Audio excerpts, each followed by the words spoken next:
وَلَقَدْ يَسَّرْنَا الْقُرْآنَ لِلذِّكْرِ فَهَلْ مِن مُّدَّكِرٍ الحمدللہ وَكَفَى وَسَلَامٌ عَلَى عِبَادِهِ الَّذِينَ اصْطَفَى أَمَّا بَعْدُ فَأَعُوذُ بِاللَّهِ مِنَ الشَّيْطَانِ الرَّجِيمِ بسم اللہ الرحمن الرحیم فَلَمَّا جَاءَ مُوسَى بِآيَاتِنَا بَيِّنَاتٍ قَالُوا مَا هَذَا إِلَّا سِحْرٌ مُفْتَرًى وَمَا سَمِعْنَا بِهَذَا فِي آبَائِنَا الْأَوَّلِينَ۔ غرض جب ان لوگوں کے پاس موسیٰ علیہ السلام ہماری صریح دلیلیں لے کر آئے تو ان لوگوں نے کہا یہ تو ایک جادو ہے کہ افترا کیا جاتا ہے، اور ہم نے ایسی بات کبھی نہیں سنی کہ ہمارے اگلے باپ دادوں کے وقت بھی ہوئی ہو۔ وقال موسیٰ ربی عالم من جاء بالہدی من عنده ومن تكون له عاقبۃ الدار انه لا یفلح الظالمون۔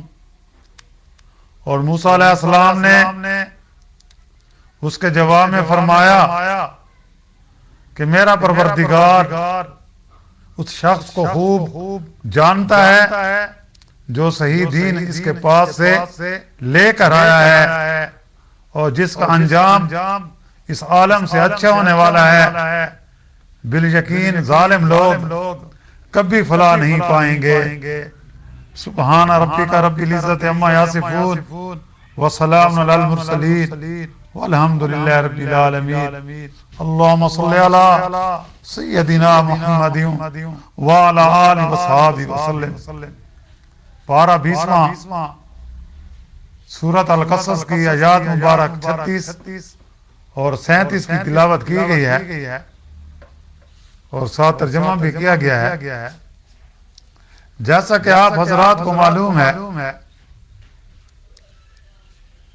کہ جب حضرت موسیٰ علیہ السلام کو کوہ طور پر اللہ کی طرف سے نبوت ملی تو انہوں نے اللہ تعالیٰ سے عرض کی کہ میرا مددگار، میرا ساتھی، میرے بھائی ہارون کو بھی نبوت عطا کی جائے۔ اور دوسرے یہ جو عرض کی تھی کہ فرعون کو یا اس کی فوج کو ہم پر غلبہ حاصل نہ ہو، تو اللہ تعالیٰ نے آپ کی یہ دونوں دعائیں قبول کی اور فرمایا کہ باپ کہ یہ دونوں درخواستیں قبول کی جاتی ہیں۔ حضرت ہارون علیہ السلام کو بھی نبوت دے دی گئی اور وہ بھی آپ کے ساتھ فرعون کے دربار میں دعوت اللہ دینے کے لیے جائیں گے، اور فرعون پر آپ کا خوف جاری کر دیا جائے گا، وہ آپ سے خوفزدہ ہو جائے گا، ہماری مدد آپ کے ساتھ ہوگی۔ اس طرح تعمیل الہی کے تحت آپ مصر کے لیے وہاں سے روانہ ہو گئے۔ منزلیں طے کرتے ہوئے جب مصر پہنچے تو رات ہو چکی تھی۔ لکھا ہے کہ آپ خاموشی کے ساتھ مصر میں داخل ہو کر اپنے مکان پہنچے، مگر اندر داخل نہ ہوئے اور اپنی والدہ کے سامنے ایک مسافر کی حیثیت میں ظاہر ہوئے۔ یہ بنی اسرائیل میں مہمان نواز گھر تھا، یعنی کہ موسیٰ علیہ السلام کا جو گھر تھا مہمان نوازی کے لحاظ سے بنی اسرائیل میں یہ مشہور تھا۔ کوئی مسافر آ جاتا تو اس گھر سے ان کی مہمان نوازی اچھی طرح ہوتی تھی۔ تو حضرت موسیٰ علیہ السلام کی خوب خاطر مدارت کی گئی، تو اسی دوران آپ کے بڑے بھائی ہارون علیہ السلام پہنچے۔ یہ حضرت ہارون علیہ السلام جو تھے نا حضرت موسیٰ سے بڑے تھے، اور ان کی ماں دوسری تھی، یعنی سوتیلے بھائی سمجھ لیں.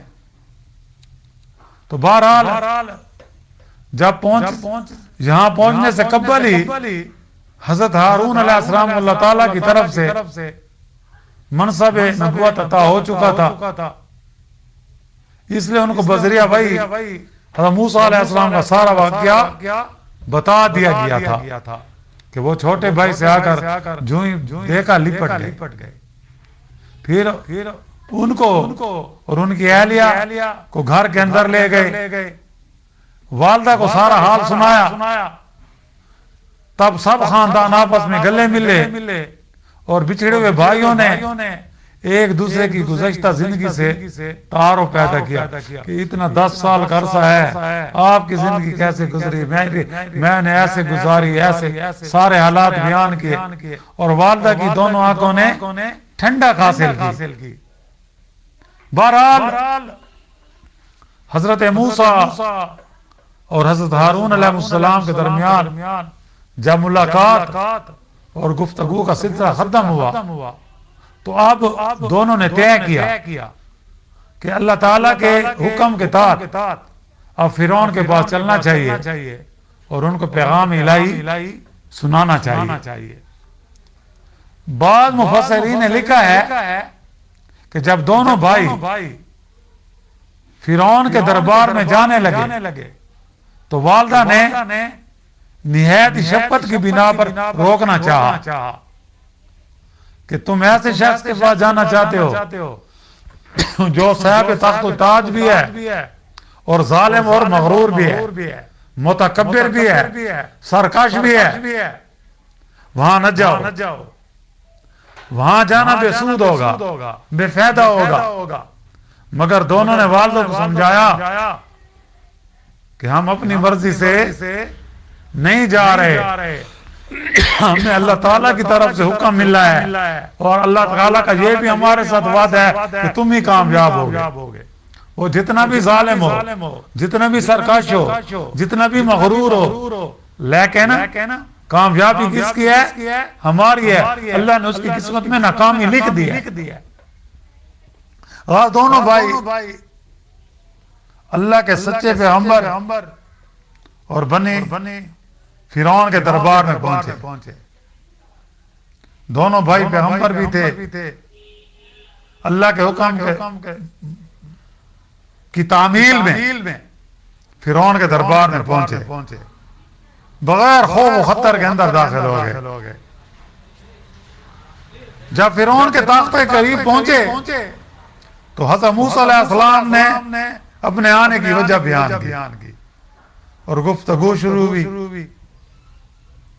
اس موقع کی تفصیلات ہم نے پہلے سورۃ الاعراف میں بھی پڑھی ہیں اور سورۃ شعراء میں بھی بیان ہو چکی ہیں اور سورۃ طٰہٰ میں بھی کافی ذکر آ چکا ہے. یہاں اس سورت میں ان کو چھوڑ دیا گیا کہ جیسے اس کے ساتھ بات چیت ہوئی تھی. تو یہاں یہ بتلایا گیا کہ موسیٰ علیہ السلام نے کو معجزات دکھلائے. تو فرعون اور اس کے درباری سب کہنے لگے یہ محض ایک جادو ہے، اور جو باتیں اللہ کی طرف منسوب کر کے یہ کہتے ہیں نا، یہ بھی جادو کی باتیں ہیں جو خود تصنیف کر کے لے آیا ہے اور دعویٰ کرنے لگا ہے کہ اللہ نے مجھ پر وحی کی. کیونکہ اس دور میں مصر کا جادو مشہور تھا، مصر میں جادوگر رہتے تھے. حقیقت میں وہی کچھ نہیں، ما سحرانہ تخیل افتراء ہے. اور جو یہ باتیں کرتا ہے، مثلا اللہ ایک ہے، اس نے ساری دنیا کو پیدا کیا ہے، ایک وقت پھر سب کو فنا کر دے گا اور پھر دوبارہ زندہ کرے گا، پھر حساب و کتاب ہوگا، اور مجھ کو اس نے پیغمبر بنا کر بھیجا ہے، وغیرہ وغیرہ.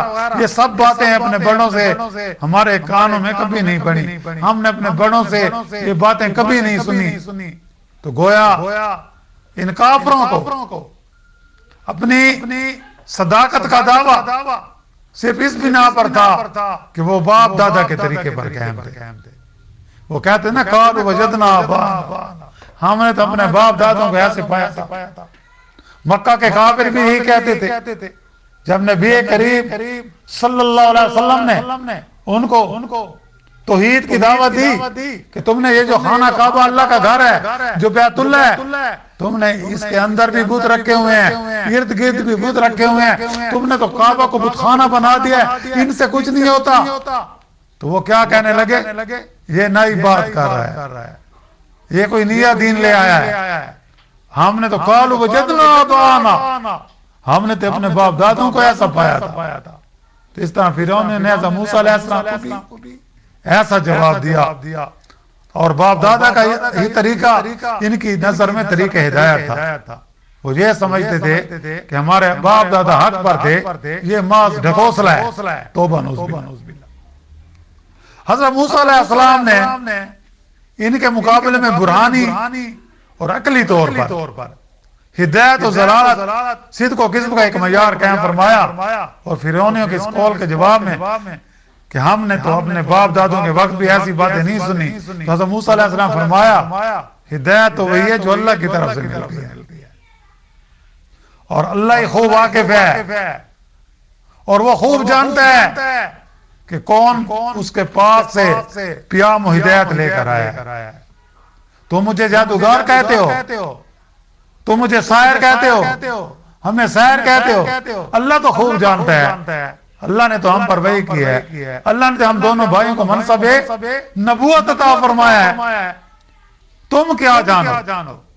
یہاں تمہارے باپ دادا خدا کی طرف سے پیام ہدایت لے کر نہیں آئے تھے، اور میں اللہ کا فرستادہ ہوں، اس کی تعلیم کے مطابق راستہ بتا رہا ہوں. اس لیے میرا بتایا ہوا راستہ صحیح ہے، تو تمہارے باپ دادوں کا طریقہ بالکل غلط تھا، غلط ہے، اور جب تک تم اس پر چلتے رہو گے تم بھی غلط ہوگے.